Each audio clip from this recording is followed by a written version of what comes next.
வார்த்தையோடு ஒரு நிமிடம். இன்றைய வார்த்தை 1 கொரிந்தியர் 1:27 வசனம். ஞானிகளை வெட்கப்படுத்தும்படி தேவன் உலகத்தில் பைத்தியமானவைகளை தெரிந்து கொண்டார். பலம் உள்ளவைகளை வெட்கப்படுத்தும்படி தேவன் உலகத்தில் பலவீனமானவைகளை தெரிந்து கொண்டார்.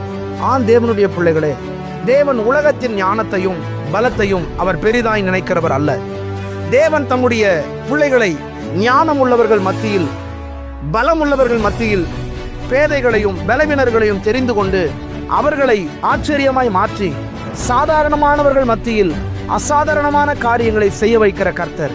அந்த ஆண்டவர் உங்களையும் ஒருவேளை உலகத்தில் மனிதர்கள் மத்தியில நீங்கள் பேதைகளாகவும் அல்லது பலவீனர்களாகவும் மனிதர்கள் பார்க்கலாம்.